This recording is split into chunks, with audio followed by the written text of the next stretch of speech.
Okay, this is the first week of Unit 4, Week 7. We're going to be talking about fundraising and grants. This is from the NOLO text on starting and building a nonprofit, Practical Guide, Chapter 6 on fundraising. Much of what is said in starting and building a nonprofit was also covered in guerrilla marketing. However, the guerrilla marketing text was in much greater depth and had, I think, greater insight. But as you read the material, you'll see that the NOLO author is really replicating a lot of the ideas and principles that were expressed in guerrilla marketing. Um, and that's what guerrilla marketing is for, was for fundraising and getting volunteers.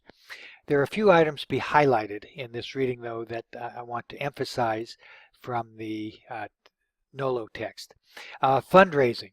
Use your board for fundraising. It's one of the primary purposes of a board of trustees. Not every board member can effectively solicit funds, but they can all help in one way or the other. They can give you ideas, they can give you introductions, contacts, and some of them are excellent fundraisers as well. It is also expected that every board member will support the organization with donations that they can afford. You'll have different a board is not going to be made up of just well-to-do individuals. You'll have other people that are very committed, have very smart. They may not have the financial wherewithal. They should give at least something, though, to make sure that every board member participates. This is especially important when you're looking at grants and foundations. They want to know that you have 100% participation from your board. So it is very important. Okay, you need to have a fundraising plan. You need to determine your needs and a fundraising budget. The needs for your nonprofit, and then include in that the cost of the fundraising activities themselves. Compile a detailed list of prospects. Estimate the giving levels for groups and prospects. Giving levels can be anywhere from $25 or $50 or $100 or $500, $10,000. You should have a good range of expected donations, a large base of small donations, mid-level for kind of medium, and then at the top of the pyramid, 4 or 5 key targets for 10, 15, 20 or more $1,000, depending on your nonprofit. Define your overall fundraising campaign. Is it going to be used from activities? Are you going to sponsor events? Are you going to have banquets, do golf tournaments? Are you going to do 1, 2, 3 of them a year? You need to lay that all out and have each event has a target amount of funds that you expect to raise. You need to choose the fundraising tactics for each phase. Will there be a payment for coming into an event?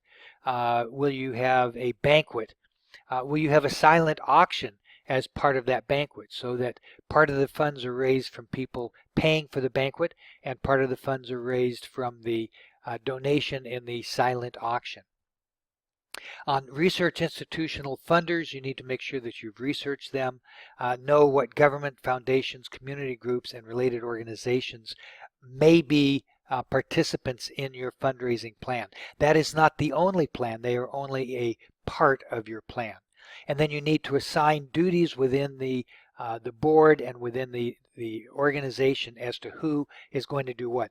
Don't just say you're going to have a fundraising dinner. Identify a person that will be in charge of it, and then they will identify other people for various aspects. Getting the room, doing the decorations, getting the meals, and soliciting interest by the various stakeholders that you want at that dinner. And then you have to execute your plan.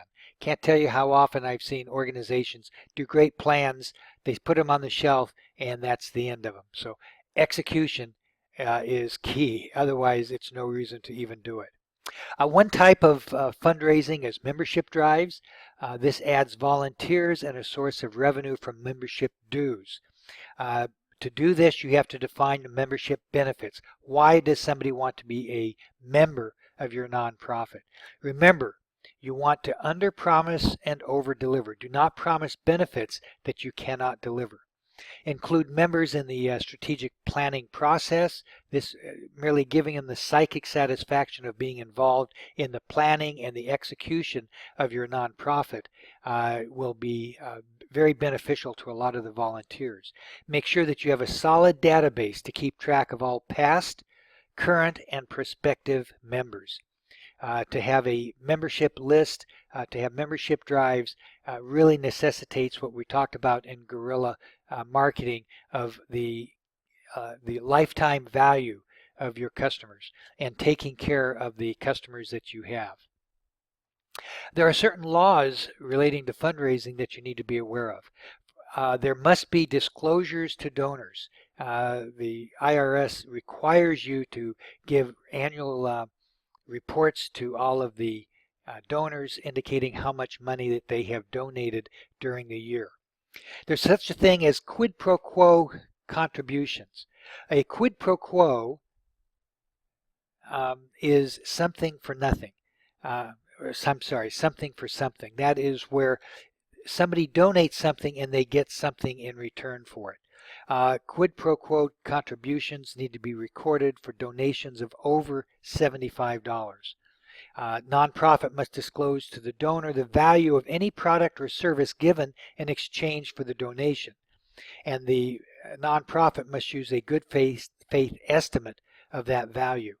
But the donor will then, if they donate $500 and they get some tickets or some products or something that's worth $100, even though they write a check to the organization for $500, they can only deduct the $400 net value above the quid pro quo donation.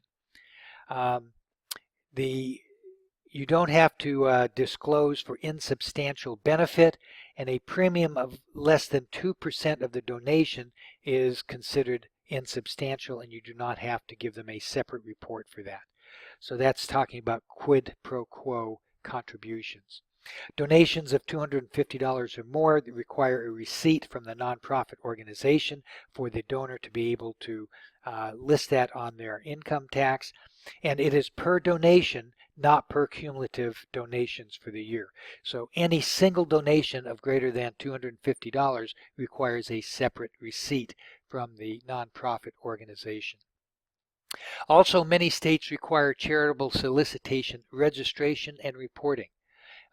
Most states actually require that a nonprofit register before engaging in any fundraising. Some states require annual financial reports of fundraising. The registration varies between states. See the text between pages 133 and 134 for more information about that. And here is a fundraising checklist.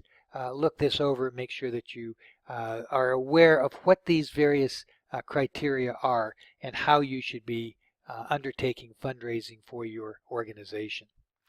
The last chapter we want to talk about today is chapter 20 on how to get a grant. And this is covered on your Nonprofit Management 101, page 325 to 339. There are three key concepts in getting a grant: relationships, relationships, and relationships. It is all about relationships in getting a grant. Mission speaks to mission. What that means is it does not do any good to go to a foundation that is its purpose, its existence, its mission is to provide high school education for the impoverished in Africa. If what you're doing is doing a program of lunch meals or habitation for the people in the U.S. that are out of work.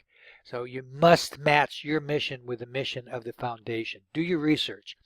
Find out what type of foundations are looking to do the same type of mission that you have for your nonprofit. Geographic proximity to your nonprofit is a plus.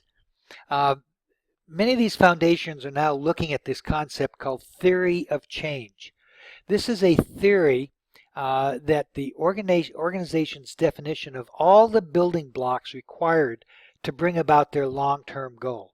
So if they're interested in climate change, in addressing climate change, they'll have different aspects of that.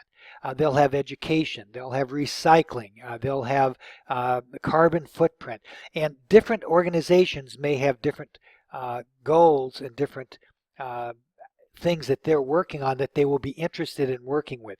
But you then must make sure that your organization's objectives and goals match at least one of the components for this theory of change within the larger objectives of the foundation. Get information about your foundation. How much does a program officer know about your organization or your programs? You need to get the name and contact of the program officer at the foundation that will be looking at your proposals. What else would they like to know at this time as you talk to them? What does a success look like at their foundation? What other organizations have they been funding? How do they get the different types of reports of success? This is all before you submit your application for the grant. So how has their previous grant making informed their current efforts? Have they been successful in some areas and not successful in others? If they have if they funded a project similar to yours and it has not been a failure, it has been a failure, you need to know that so that you can address why that failed and why your organization will be different and it will not fail. If it's been successful, you need to tap into that success and link what you're doing and how you're doing it with the success that they've already seen in other organizations.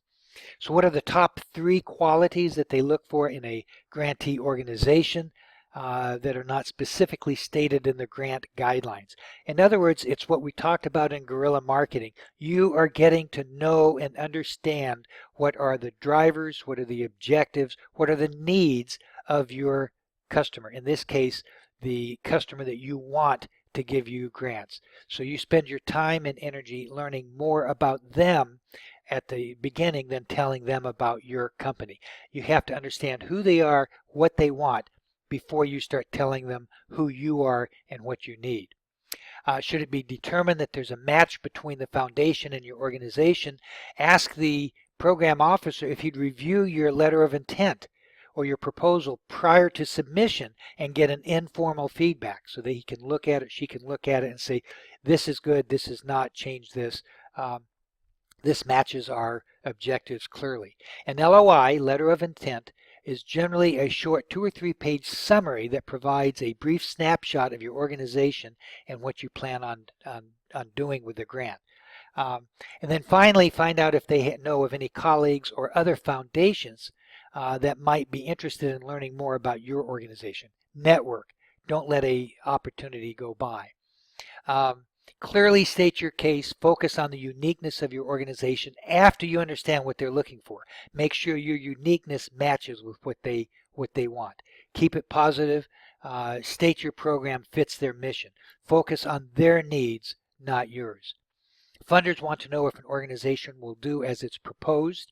You have to be very careful and always meet the commitments that you've made. It's a public trust. If you need to make a change, if you do it without talking to them, you will destroy the relationship. If you need to make the change, submit a written request expressing to them why you need to make the change. And this should be done whether it's a large corporation like the Ford Foundation or if it's Mary Ford, your next door neighbor. Let your funders know what you're doing. Stick to the basics. Make sure that everybody knows what is happening. There is the textbook talks about a general outline for grants and LOIs. This is generic, but at least it highlights the key areas that you will need to cover. So in conclusion, fundraising is applying many of the techniques discussed in guerrilla marketing to your nonprofit organization.